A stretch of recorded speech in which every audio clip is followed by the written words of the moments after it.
Hello दोस्तों। आज अपन बात करेंगे 11th क्लास का चैप्टर है पादपों में श्वसन या उसको हम कहेंगे रेस्पिरेशन इन प्लांट्स के बारे में। तो सबसे पहले हम बात करेंगे कि रेस्पिरेशन या श्वसन है उसका क्या मतलब होता है। तो यहाँ पर हम श्वसन या उसको हम कहेंगे कोशिकीय श्वसन, सेल्यूलर रेस्पिरेशन, सेल्यूलर रेस्पिरेशन, कोशिकीय श्वसन के बारे में बात करेंगे।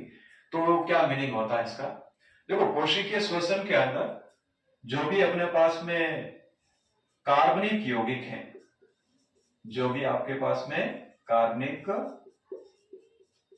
यौगिक हैं या कह सकते हैं ऑर्गेनिक कंपाउंड है, उसका हम ऑक्सीडेशन या ऑक्सीकरण करेंगे।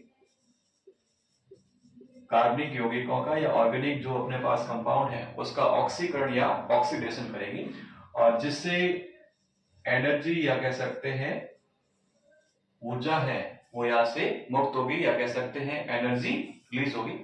और ये जो एनर्जी है किसकी फॉर्म में बन रही है अपने पास में? एटीपी की फॉर्म में बनेगी, या उसको हम कहते हैं एडिनोसिन ट्राइफॉस्फेट। और ये जो एटीपी है इसको हम कोशिका की ऊर्जा मुद्रा भी कहते हैं। कोशिका की ऊर्जा मुद्रा भी कहा जाता है, या एटीपी है उसको हम सेल की एनर्जी करेंसी भी कहते हैं, क्योंकि सेल की जो एक्टिविटी है तो वहां पर एनर्जी की रिक्वायरमेंट होती है, या कह सकते हैं एटीपी की रिक्वायरमेंट होती है। अब यहां पर अपन बात करें कि आपने पढ़ा है कि ऑर्गेनिक कंपाउंड या कार्बनिक यौगिक है जिसको ऑक्सीकरण मतलब ऑक्सीजन की प्रेजेंस के अंदर ऑक्सीजन की उपस्थिति में अभिक्रिया करेंगे और हम क्या बनाएंगे? ऊर्जा या एनर्जी बनाएंगे। तो ये जो सारा प्रोसेस है सेल के इनसाइड होता है या कोशिका के अंदर होता है, इसलिए इसको हम कोशिकीय श्वसन या सेलुलर रेस्पिरेशन कह रहे हैं। यहाँ पर अपन कार्बनिक यौगिक के रूप में जिसको भी काम में लेते हैं, जिसको हम आगे ब्रेक डाउन करेंगे, तोड़ेंगे, जिससे एनर्जी मिलेगी, उसके लिए एक सब यूज लिया जाता है जिसको कहते हैं अपन श्वसनीय क्रियाधार। इस कार्बनिक यौगिक है या काम में ले रहे हैं उसको हम यहाँ पर श्वसनीय क्रियाधार कहेंगे या रेस्पिरेटरी सबस्ट्रेट कहेंगे। क्या कहेंगे? रेस्पिरेटरी सबस्ट्रेट है उसको काम में लिया जाएगा, या श्वसनीय क्रियाधार को काम में लिया जाएगा। तो जो भी कोशिकाएं सेल हैं श्वसनीय क्रियाधार के रूप में या रेस्पिरेटरी सबस्ट्रेट के रूप में किसका उपयोग करेगी? तो सबसे जो फर्स्ट अपन बात करेंगे वो है ग्लूकोज। सबसे फर्स्ट अपने पास में बात करें तो वो क्या है? ग्लूकोज है। तो ग्लूकोज एक प्रकार का क्या है? कार्बोहाइड्रेट है। ग्लूकोज एक प्रकार का क्या है? कार्बोहाइड्रेट है। तो सबसे ज्यादा जो सेल है एज ए कह सकते हैं रेस्पिरेटरी सबस्ट्रेट या श्वसनीय क्रियाधार के रूप में किसको उपयोग में लेती है? ग्लूकोज है, जो कि कार्बोहाइड्रेट है। इस वजह से जो ग्लूकोज है कार्बोहाइड्रेट है उसको हम कहते हैं प्राथमिक श्वसनीय क्रियाधार। प्राथमिक श्वसनीय क्रियाधार, या उसको हम कहेंगे प्राइमरी रेस्पिरेटरी सबस्ट्रेट कहेंगे। अब ग्लूकोज नहीं है तो कोशिकाएं वसा या कह सकते हैं फैट को काम में लेगी। उसके अलावा वसा या फैट के अलावा है वो कार्बनिक अम्ल है उसको काम में ले सकती है, या कह सकते हैं ऑर्गेनिक एसिड है उसको काम में ले सकती है।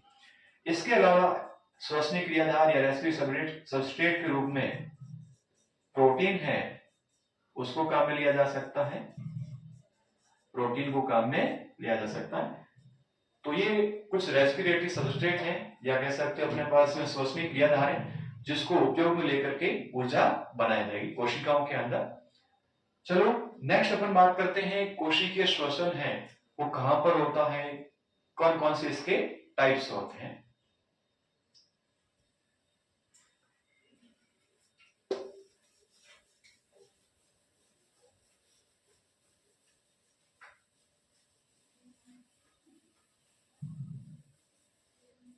तो पहले हम बात करेंगे कि कोशिकीय श्वसन है कहां पर होता है? सेल के इनसाइड या सेल के अंदर।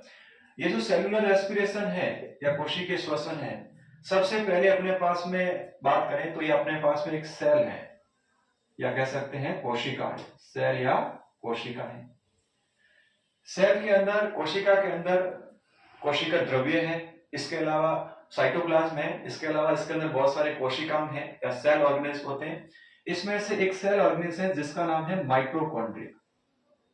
माइटोकॉन्ड्रिया है जिसको power house of the cell या कोशिका का शक्ति गृह भी कहा जाता है। जब भी श्वसन की प्रक्रिया होती है, कोशिकीय श्वसन है, ऑक्सी श्वसन होता है, दूसरा क्या होता है, अनॉक्सी श्वसन होता है। तो सबसे पहले अपने पास जैसे कि ग्लूकोज है, सबसे पहले अपने पास में जैसे कि ग्लूकोज है, ग्लूकोज को सबसे पहले ब्रेक डाउन किया जाएगा या उसको तोड़ दिया जाएगा पायरुविक अम्ल के अंदर या पायरुविक एसिड के अंदर इसको तोड़ दिया जाएगा। ये जो प्रोसेस होता है इसको ग्लाइकोलाइसिस कहते हैं, इसको ग्लाइकोलाइसिस कहते हैं। ये जो ग्लाइकोलाइसिस का प्रोसेस है ये कोशिका द्रव्य में होता है। तो यहां पर ये जो कोशिका द्रव्य है, कोशिका द्रव्य है उसके अंदर होगा, या कह सकते हैं साइटोप्लाज्म। ठीक है। उसके बाद में नेक्स्ट अपन बात करें, अब देखो ऑक्सी श्वसन होता है उसमें तो ओनली फॉर क्या, और अनऑक्सी श्वसन होता है उसके अंदर ओनली फॉर ग्लाइकोलाइसिस चलेगा। इसके अलावा ऑक्सी श्वसन है तो इसमें पहला स्टेप हो जाता है ग्लाइकोलाइसिस। इसके बाद में ये जो माइटोकॉन्ड्रिया है, इस माइटोकॉन्ड्रिया की मैट्रिक्स है, इसके अंदर चलता है अपने पास में क्रेब्स साइकिल या उसको बोलते हैं टीसीए। माइटोकॉन्ड्रिया की जो मैट्रिक्स है उसके अंदर पहला तो ग्लाइकोलाइसिस हो गया, दूसरा क्या हो गया है, टीसीए है। उसके बाद में तीसरा स्टेप चलता है, इसकी जो इनर मेम्ब्रेन है, आंतरिक झिल्ली है यहाँ पर, जिसको हम कहते हैं ईटीएस। क्या कहते हैं, ईटीएस। ये तीनों प्रोसेस चलेंगे तब ये हम कहेंगे उसको एरोबिक रेस्पिरेशन या ऑक्सीश्वसन कह देंगे, तब जाकर के अपने पास में एटीपी बन जाएगी। तो सबसे पहले ग्लाइकोलाइसिस, कोशिका द्रव्य, साइटोप्लाज्म, उसके बाद टीसीए है जो माइटोकॉन्ड्रिया की मैट्रिक्स के अंदर, और इसके अलावा जो इनर मेम्ब्रेन है, आंतरिक झिल्ली है, वहां पर ईटीएस चलेगा, इलेक्ट्रॉन ट्रांसपोर्ट सिस्टम या इलेक्ट्रॉन परिवहन तंत्र। उसके बाद में अपने पास में क्या बनेगी, एनर्जी बनेगी, किसके फॉर्म में, एटीपी की फॉर्म में। तो इतने सारे प्रोसेस होंगे एरोबिक रेस्पिरेशन के अंदर या ऑक्सीश्वसन के अंदर। अब हम समझते हैं कि एरोबिक रेस्पिरेशन क्या होता है, अनएरोबिक रेस्पिरेशन क्या होता है। यह इसको हिंदी में कहते हैं ऑक्सी एवं अनॉक्सी श्वसन या वायवीय एवं अवायवीय श्वसन भी कहते हैं। तो कोशिकीय श्वसन है, इनके दोनों प्रकारों को हम समझते हैं एक एक करके।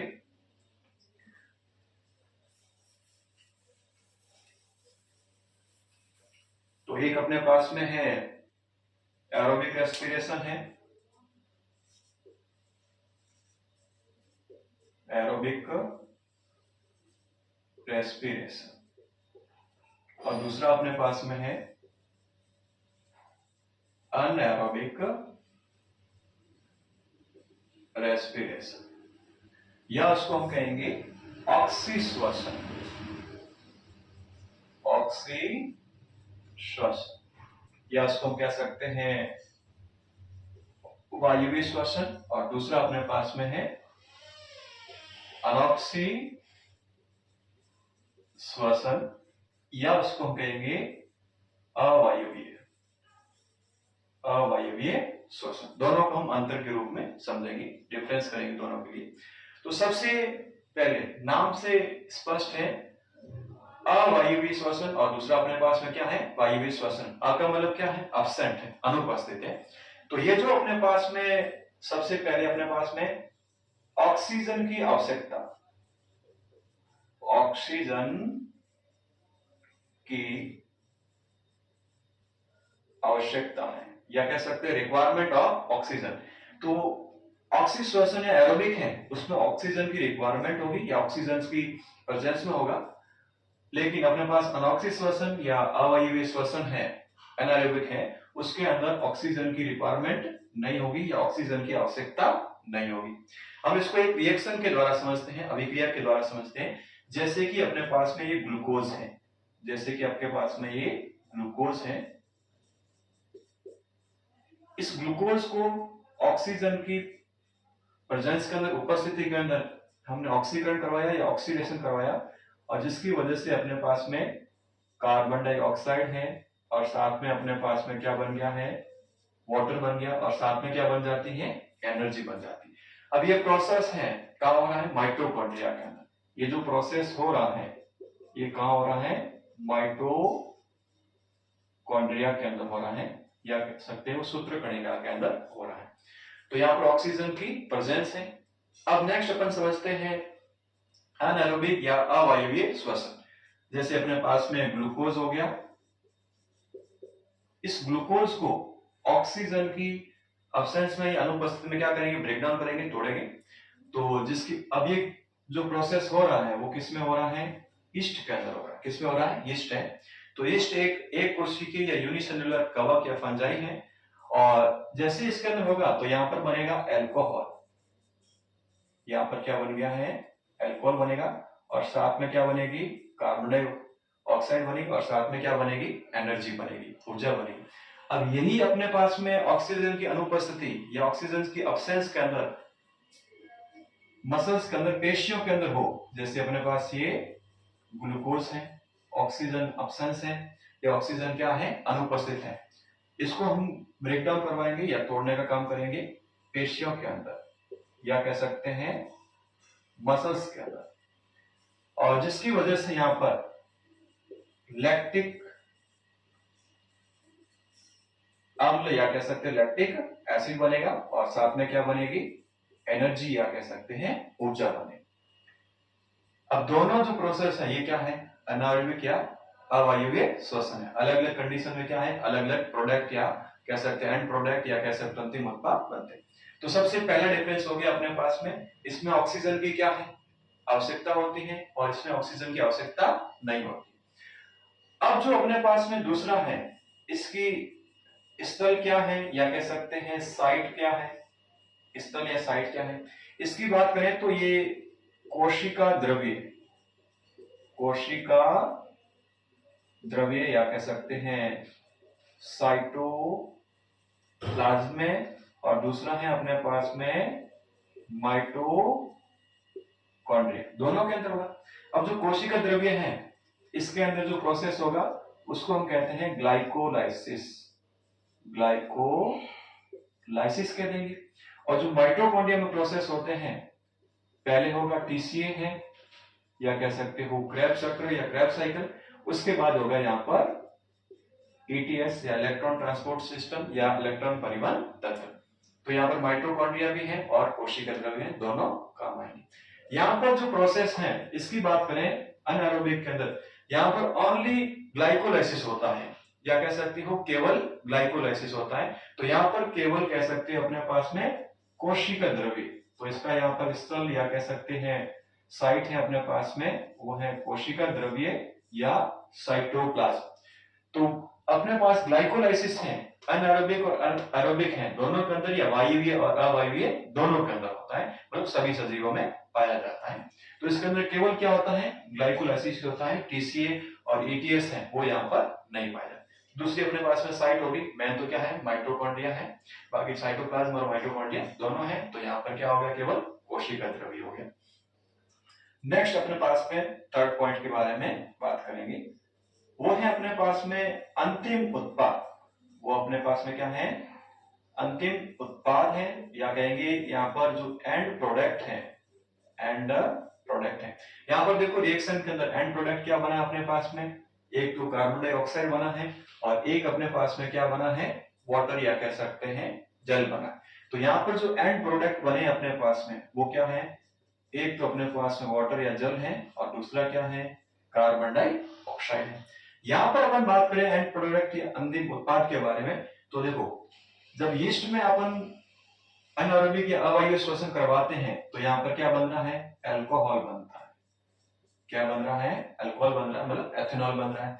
और यदि इसको अपन किस में करवा रहे हैं, मसल्स या पेशियों में, तो यहाँ पर क्या बन रहा है, लैक्टिक एसिड या कह सकते हो लैक्टिक अम्ल बनेगा।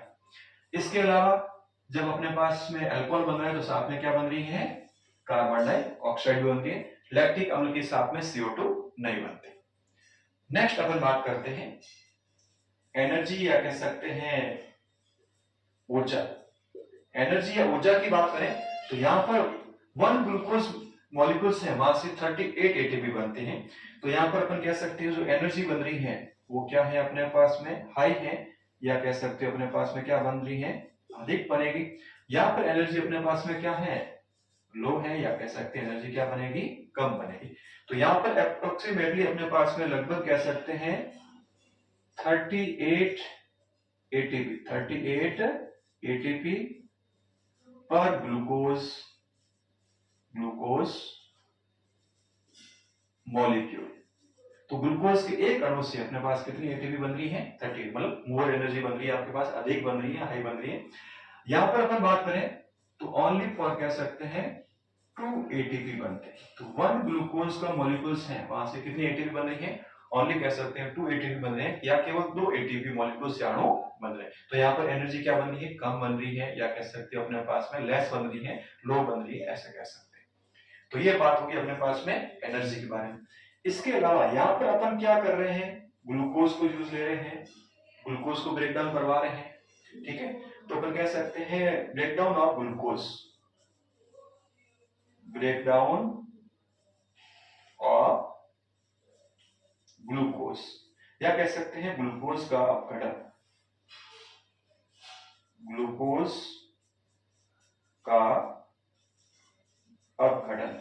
यहां पर ऑक्सीजन की प्रेजेंस या उपस्थिति में होता है, इस वजह से यहाँ पर ग्लूकोज का ब्रेकडाउन होता है, वो कंप्लीट होता है, कंप्लीटली ब्रेकडाउन होता है, या कह सकते हैं पूर्ण रूप से। यहाँ पर ग्लूकोज का जो कह सकते हैं अपघटन है या ब्रेकडाउन है वो पूर्ण रूप से हो जाता है। यहाँ पर ऑक्सीजन नहीं है, या कह सकते हैं ऑक्सीजन अब्सेंस है, तो यहाँ पर ग्लूकोज का जो ब्रेकडाउन है या अपघटन है वो कैसा होता है, इनकम्प्लीट होता है, इनकम्प्लीट होता है, या कह सकते हैं अपूर्ण रूप से, ठीक है। तो ये हमने कुछ एरोबिक और एनारोबिक या कह सकते हैं वायवीय एवं अवायवीय श्वसन है उसमें क्या पढ़ा है, डिफरेंस या अंतर पढ़ा है। अब इसके एग्जाम्पल की बात करें तो एरोबिक या कह सकते हैं वायु के अंदर जैसे अपने पास में ह्यूमन है, मनुष्य है, प्लांट्स बोले तो पादप हैं, इसके अलावा अदर एनिमल्स हैं, या कह सकते हैं अन्य जंतुओं में। इसके अंदर अपन एग्जाम्पल के बारे में बात करें तो यहाँ पर अपने पास में हो जाएगा, कह सकते हैं जैसे कि यीस्ट है, इसके अलावा बैक्टीरिया या कह सकते हैं जीवाणु है, इसके अलावा मसल सेल है, या कह सकते हैं पेशी कोशिका है, उसमें भी हो रहा है, जैसे यहाँ पर अपने पास में लैक्टिक अम्ल मात्रा, ठीक है। तो ये अपन एक जनरल इंट्रोडक्शन पढ़ा है रेस्पिरेशन इन प्लांट या कह सकते हो पादपों में श्वसन के बारे में। नेक्स्ट अपन बात करते हैं, देखो जैसे एनिमल्स के अंदर पढ़ते हैं अपन, तो एनिमल्स के अंदर डिफरेंट ऑर्गन्स प्रेजेंट होते हैं, अलग अलग प्रकार के अंग पाए जाते हैं श्वसन के लिए। जैसे हमारे अंदर तो रेस्पिरेटरी सिस्टम है या कह सकते हैं श्वसन तंत्र पाया जाता है। क्या प्लांट के अंदर पादपों में भी ऐसा रेस्पिरेटरी सिस्टम या श्वसन तंत्र देखने को मिलता है? तो उनके बारे में थोड़ा सा डिस्कस करेंगे हम। तो नेक्स्ट अपन बात करेंगे क्या प्लांट है ब्रीथ करते हैं या पादप श्वसन करते हैं? तो श्वसन करते हैं या ब्रीथ करते हैं तो उसमें क्या है, स्पेशल टाइप के कोई रेस्पिरेटरी ऑर्गन्स है या श्वसन अंग है या नहीं, उसके बारे में थोड़ा सा डिस्कस करेंगे। तो क्वेश्चन है अपना, क्या पादप श्वसन करते हैं? क्या पादप श्वसन करते हैं? या कह सकते हैं अपने पास में डू प्लांट्स ब्रीथ? क्या प्लांट है वो कह सकते हैं ब्रीथ श्वसन क्रिया करते हैं क्या? तो बिल्कुल, पादपों में भी रेस्पिरेशन या कह सकते हैं श्वसन की प्रक्रिया होती है, बिल्कुल प्लांट भी क्या करते हैं। तो प्लांट के अंदर गैसीय विनिमय है या कह सकते हैं अपने पास गैसेस एक्सचेंज है, या जो गैसों का आदान प्रदान है या गैसेस एक्सचेंज है, उसके लिए क्या पाए जाते हैं? एक तो होते हैं स्टोमेटा, स्टोमेटा या उसको हम क्या कहते हैं, रंध्र पाए जाते हैं। इसके अलावा इनमें पाए जाते हैं लेंटिसेल्स, लेंटिसेल्स या उसको हम क्या कहते हैं, वात रंध्र पाए जाते हैं। तो बिल्कुल पादप भी क्या करते हैं, प्लांट भी क्या करते हैं, ब्रीथ करते हैं या कह सकते हैं श्वसन प्रक्रिया करते हैं। तो इनके अंदर श्वसन के लिए, रेस्पिरेशन के लिए क्या पाए जाते हैं? रंध्र एंड कह सकते रंध्र और वात रंध्र है, या कहेंगे स्टोमेटा एंड लेंटिसेल्स प्रेजेंट होते हैं। क्या कारण है कि पादपों में ऐसा श्वसन तंत्र नहीं है या विशेष प्रकार का स्पेशल टाइप का कोई रेस्पिरेटरी ऑर्गन्स नहीं, ऐसा क्या रीजन हो सकता है? देखो, सबसे फर्स्ट अपने पास में रीजन हो गया, जो भी प्लांट है, पादप है, अपनी जो कह सकते हैं ऑक्सीजन की रिक्वायरमेंट है या ऑक्सीजन की जो आवश्यकता है, इसका पूरा ध्यान रखते हैं। दूसरी, इनके अंदर जो ऑक्सीजन की डिमांड है, प्लांट के अंदर जो ऑक्सीजन की कह सकते हैं मांग है या आवश्यकता है, वो एनिमल्स के कंपैरिजन के अंदर या जंतुओं की तुलना में क्या होती है? कम होती है। इसके अलावा जो भी प्लांट है, जो भी पादप है, उसकी जो सेल्स हैं, कोशिका है, डायरेक्ट किसके कांटेक्ट में रहती है? एनवायरनमेंट के कांटेक्ट में रहती है, या कह सकते हो वातावरण के संपर्क में रहती है। तो वहां से ऑक्सीजन की आवश्यकता, ऑक्सीजन की जो भी आवश्यकता है वो वहां से फुलफिल हो जाती है। इसके अलावा जो भी प्लांट्स या जो पादप हैं, उनके अंदर जो गैसेज हैं उसको डिफ्यूज करना, विसर्जित करना है, तो अधिक दूरी तक करने की आवश्यकता नहीं होती है। इसके अलावा नेक्स्ट अपन बात करें तो इसके अंदर जो पैरेन्काइमा की कोशिकाएं हैं, वो कह सकते हैं लूजली कह सकते हैं पैक हुई है, और या कह सकते हैं ढीली बंदी होती है, ताकि इसमें गैसेज एक्सचेंज है या गैसों का विनिमय वो भी क्या हो जाए? आसान हो जाए।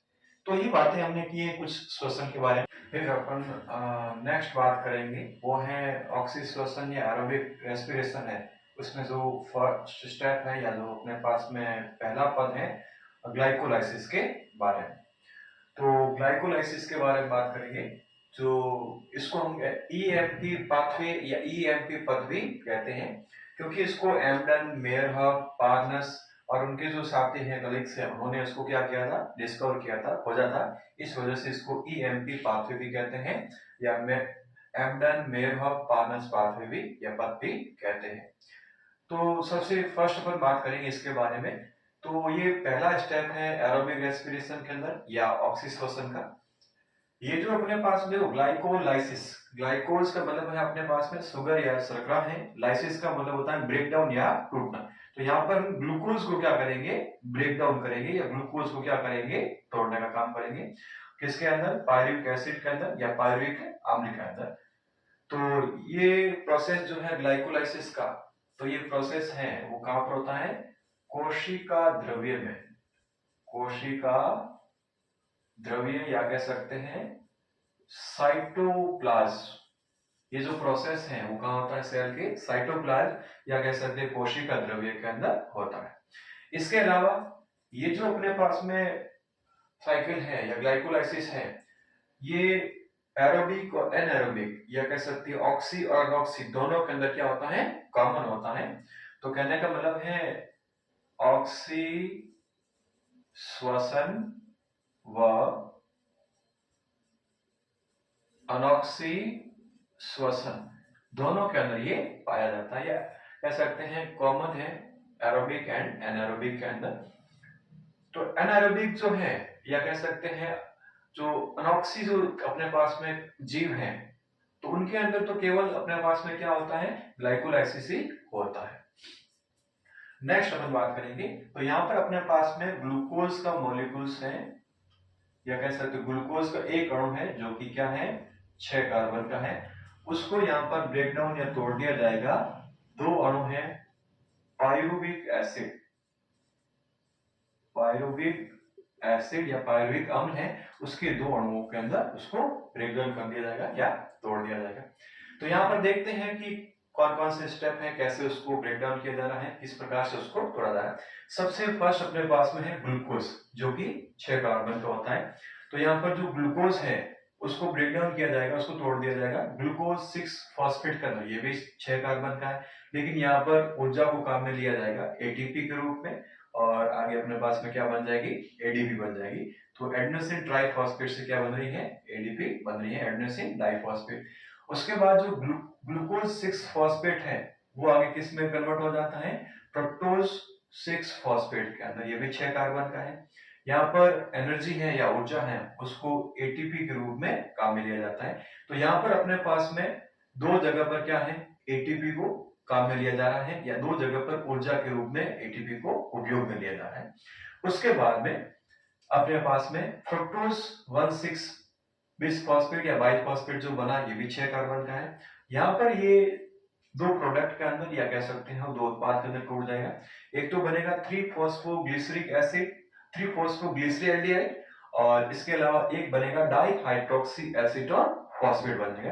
तो ये अपने पास में ये भी 3 कार्बन का है, ये भी 3 कार्बन का है।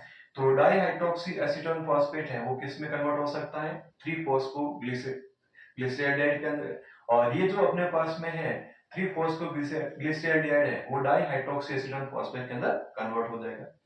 तो दोनों क्या हो सकते हैं? एक दूसरे के अंदर कन्वर्ट हो सकते हैं, परिवर्तित हो सकते हैं। अब अपने पास में 3-फॉस्फोग्लिसरल्डिहाइड है, वो क्या करेगा?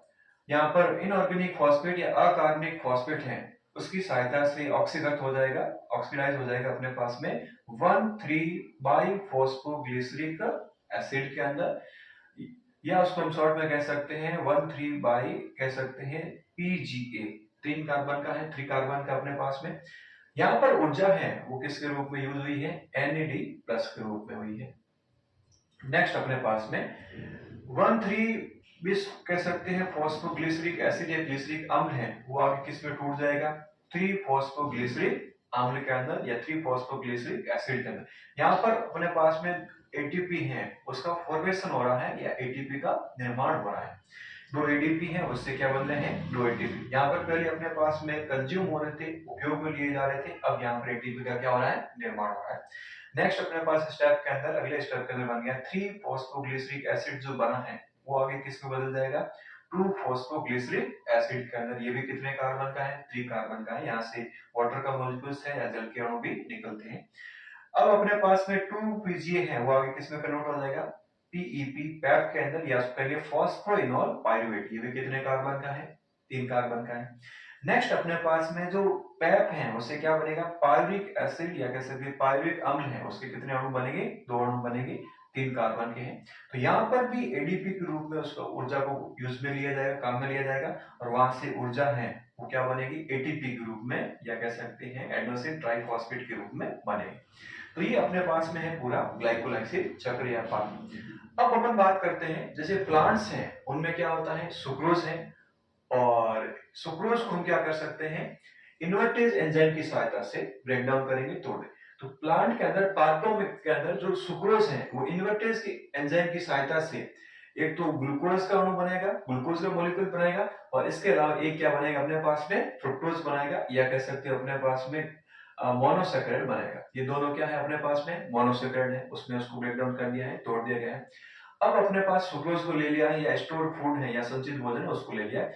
अब अपने पास में जो ग्लूकोज है वो तो डायरेक्ट अपने पास में क्या है? ग्लाइकोलाइसिस के अंदर कन्वर्ट इन्वॉल्व हो गया है। नेक्स्ट जो फ्रुक्टोज है उसको हेक्सोकाइनेज एंजाइम है ATP को यूज करके किसमें कन्वर्ट कर देता है? फ्रुक्टोज 1,6-बाइफॉस्फेट के अंदर कन्वर्ट कर सकता है। तो ये कुछ प्लांट है, प्लांट के बारे में कुछ हमने बात की थी, बातों के बारे में स्पेशली। नेक्स्ट अपन बात करते हैं यहाँ पर कितनी कह सकते हैं एनर्जी है उसको यूज किया है, कितना कैसे कंज्यूम हुआ है। तो अपन यहाँ पर ATP कैलकुलेशन की बात करेंगे। ATP कैलकुलेशन है उसकी बात करेंगे, या ATP की गणना के बारे में बात करें।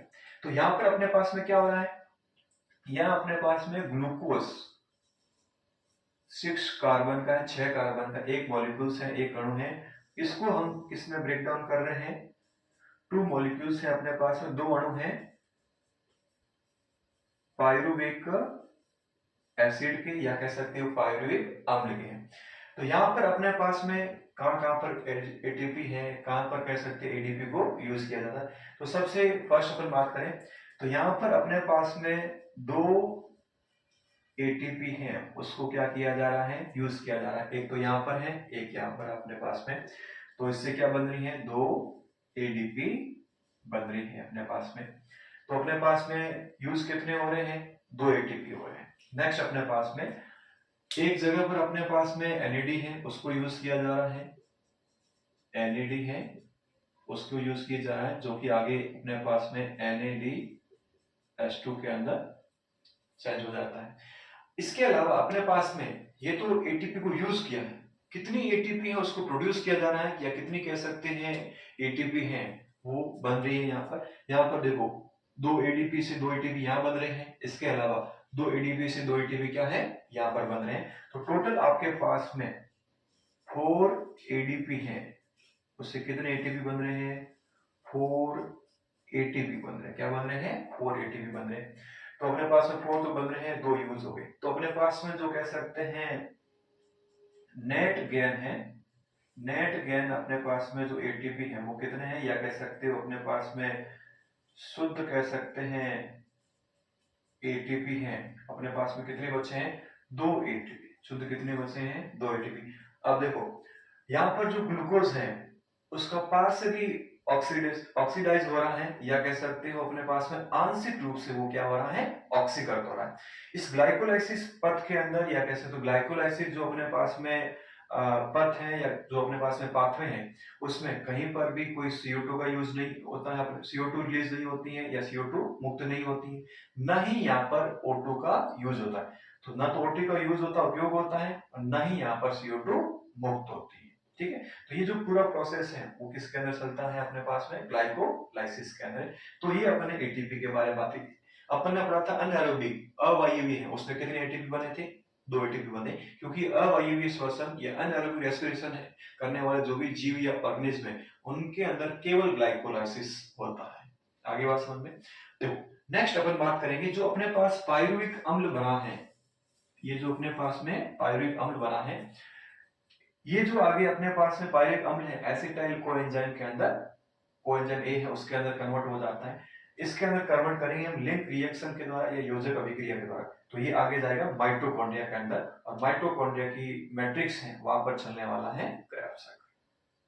ठीक है, तो ये अपन ने आज इसमें बात की है ग्लाइकोलाइसिस के बारे में।